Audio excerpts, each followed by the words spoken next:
चोडी जो है जबरदस्ती छात्रा के साथ संबंध बनाने का प्रयास किया। लगातार उसके साथ यौन शोषण हो रहा है, ना जाने पहले भी कभी हुआ होगा। फेल हो रहे हो, तुम्हें अगर पास होना है तो तुम्हें मेरे साथ संबंध बनाना पड़ेगा। बताइए, एक टीचर हो करके ये चीज़ शोभा देती है, कितनी शर्म की बात है। आखिर ये कब तक गरीबों और दलितों के बाल बच्चों के साथ कब तक यौन शोषण होता रहेगा और रेप कब तक? जो चोडी विजयेंद्र प्रसाद है वो अपने लोगों को रात के अंधेरे में लड़की के घर पे भेजता है उसके फादर के पास कि कुछ पैसा लेके बात मान जाइए। कहते हैं कि बड़े लोग जो होते हैं हमेशा नीचे लोगों को दबाने का काम करते हैं, तो हम लोग छोटे लोग हैं, वो बड़े लोग कहाँ हैं। चोडी तो वही वाला सब सिस्टम का झोल है मैम। सिस्टम सरकार कहते हैं कि बेटी बचाओ बेटी पढ़ो, यहाँ बेटी ही नहीं सही सुरक्षित है तो क्या पढ़ाइएगा, क्या उसको बढ़ाइएगा, आगे बताइए। तब उसके साथ जबरदस्ती करने का प्रयास किया जाने लगा। छात्रा चिल्लाने लगी, तब चोडी छोड़ा कि बहन बेटियों के इज्जत से खेलने वाले लोगों को इग्नोर मत करिए, ऐसे ऐसे लोगों को कड़ी सजा दीजिए। जो आरोपी है बेलगाम घूम रहा है, मौज मस्ती कर रहा है, ऊपर से कह रहा है कि समझौता हो गया।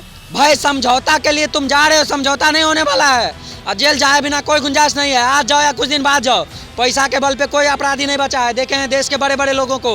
नमस्कार, मेरा नाम है प्रीति और आप देख रहे हैं लाइव व्लॉग। हम अभी मौजूद हैं पटना के गांधी मैदान में और हमारे साथ जो है पारा मेडिकल एसोसिएशन के छात्र हैं। एक मामला आता है, मामला है कि पावापुरी मेडिकल कॉलेज में एक छात्रा के साथ प्रैक्टिकल के नाम पर छेड़खानी की गई है। उनके प्रोफेसर ने कहा है कि अगर आपको प्रैक्टिकल का मार्क्स बढ़ाना है तो आपको मेरे साथ यौन शोषण करना पड़ेगा। इसमें हमारे छात्र हैं, उनसे पूछेंगे कि क्यों ये धरना प्रदर्शन किया गया था। हम लोग ये धरना प्रदर्शन किए इस वजह से कि पावापुरी मेडिकल कॉलेज है, वहाँ पे वाइवा एंड प्रैक्टिकल के एग्जाम 6 दिसंबर को चल रही थी। वहाँ के जो एचओडी है विजेंद्र प्रसाद सिंह, जो एनेस्थीसिया डिपार्टमेंट के एचओडी है, वाइवा 9 से 2 बजे तक की थी, 2 बजे ख़त्म हो गई। 4 बजे छात्राओं को बुलाया जा रहा है और उन्हें कह रहे हैं कि तुम फेल हो रहे हो, तुम्हें अगर पास होना है तो तुम्हें मेरे साथ संबंध बनाना पड़ेगा। बताइए, एक टीचर हो करके ये चीज़ शोभा देती है, कितनी शर्म की बात है। और उस पर एक तो दूसरी बात कि एफआईआर नहीं हो रही थी। हम लोग कितना ट्विटर कैंपिंग चलाया, एफआईआर नहीं हो रही थी, एफआईआर कहीं नहीं लिया जा रहा था। उसके बाद एफआईआर लिया भी गया तो अभी तक 6 दिन बीतने जा रही है, अभी तक उसकी गिरफ्तारी नहीं हुई है। जब तक इसकी गिरफ्तारी नहीं हो जाती हम लोग चुप रहने वाले नहीं हैं। इस आवाज़ को हम लोग हाई कोर्ट तक लेके जाएंगे। और ऐसे हम सिस्टम से, हमारे सिस्टम सरकार कहते हैं कि बेटी बचाओ बेटी पढ़ो, यहाँ बेटी ही नहीं सही सुरक्षित है तो क्या पढ़ाइएगा, क्या उसको बढ़ाइएगा, आगे बताइए। क्यों लगता है क्यों गिरफ्तारी अभी तक नहीं हुई है? मामला तो बहुत बड़ा है, संगीन है। देखिए, नहीं कहते हैं कि बड़े लोग जो होते हैं हमेशा नीचे लोगों को दबाने का काम करते हैं, तो हम लोग छोटे लोग हैं, वो बड़े लोग कहाँ हैं। चोडी तो वही वाला सब सिस्टम का झोल है मैम। क्या कर सकते हैं, हम लोग तो आवाज़ ही उठा सकते हैं ना, और उठा रहे हैं, आखिरी दम तक उठाएंगे, चाहे इसके लिए जो भी करना पड़े हमें, हम करने को तैयार हैं। लेकिन हम लोग इस बार बख्शेंगे नहीं, क्योंकि कल वहाँ की बहनों के साथ हुआ है, कल हमारी बहनों के साथ भी हो सकता है, हमारे साथ भी हो सकता है। कभी हम लोग इस चीज़ को बर्खास्त नहीं करेंगे। क्या कहिएगा इस पर? अभी तक एफआईआर भी नहीं हुई थी, कोई कार्रवाई नहीं की गई है। देखिए, एक्चुअली एफआईआर नहीं हो रही थी और जब हम लोग आंदोलन के मूड में आए, कई जगह सुपौल में, मुजफ्फरपुर में आंदोलन हुआ और ट्विटर पर हम लोग ट्रेंड चलाए, तब जो है सो एफआईआर हुई। एफआईआर 7 तारीख को शाम में हुआ, घटना 6 तारीख को हुआ। एचओडी जो है जबरदस्ती छात्रा के साथ संबंध बनाने का प्रयास किया। ये कहीं से उचित नहीं था। पहले बोला गया कि सर का आशीर्वाद लो। जब छात्रा पैर छूकर उठने लगी तब उसके साथ ज़बरदस्ती करने का प्रयास किया जाने लगा। छात्रा चिल्लाने लगी, तब एचओडी छोड़ा और वो वहाँ से किसी तरह भाग निकली। इस मामले का एफआईआर होने के बाद अभी भी आरोपित जो है सो ड्यूटी कर रहा है और आरोपित नौकरी कर रहा है, अभी तक सस्पेंशन नहीं हुआ है। मेरा बिहार के मुखिया श्री नीतीश कुमार जी से और माननीय डिप्टी सीएम साहब श्री तेजस्वी यादव जी से मेरा रिक्वेस्ट है कि बहन बेटियों के इज्जत से खेलने वाले लोगों को इग्नोर मत करिए, ऐसे ऐसे लोगों को कड़ी सजा दीजिए, जिससे कि बहन बेटियां अपने आप को महफूज रह सके, सुरक्षित महसूस कर सके। जिस तरह आप कहते हैं कि पटना में 12 बजे रात में भी बेटियां सुरक्षित रह सकती है, उसी तरह पटना से 200 किलोमीटर दूर में भी बेटियां सुरक्षित रह सके। ये माहौल बनाना होगा और ये तब बनेगा जब आरोपियों पर कार्रवाई होगी, सही से जांच होगी।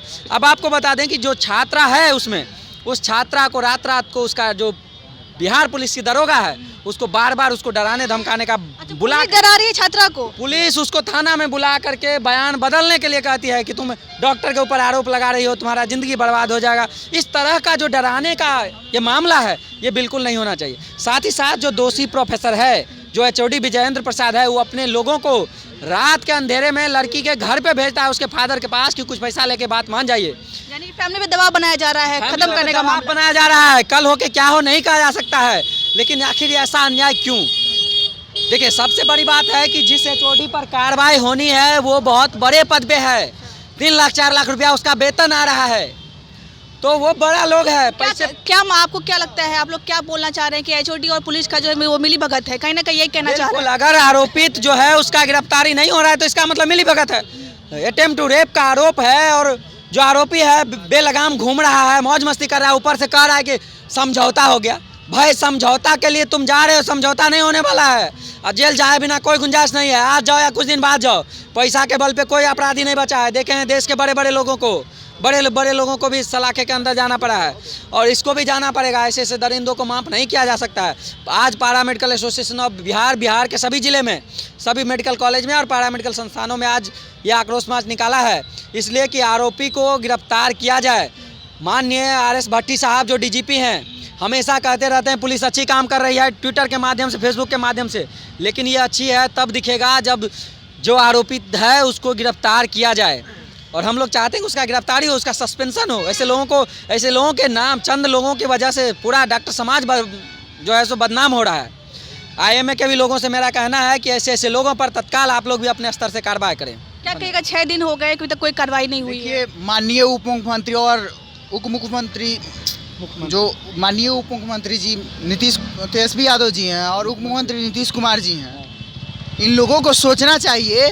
और जो स्वास्थ्य मंत्री हमारे हैं माननीय तेजस्वी प्रसाद यादव जी, तो इस पे गौर करनी चाहिए कि आखिर इतनी आज 5 दिन हो गई एक बेटी के साथ रेप होता है और आप सीएम की दावेदार हैं। इस चीज़ को बहुत बारीकी तौर से उनको समझना चाहिए और लगातार उसके साथ यौन शोषण हो रहा है। ना जाने पहले भी कभी हुआ होगा और होता रहा होगा। बाय द वे उसने अपनी साहस को पेश किया तो आज उसने बोला कि हमारे साथ कहीं ना कहीं गलत हुआ, अपने माँ बाप से बताया तो उसके माँ बाप ने उस पर एक्शन लिया, FIR वगैरह वो सब हुआ, फॉर्मेलिटी तो हो गया जो करना था, लेकिन कहीं ना कहीं उसकी गिरफ्तारी रुक गई। आखिर क्या वजह थी?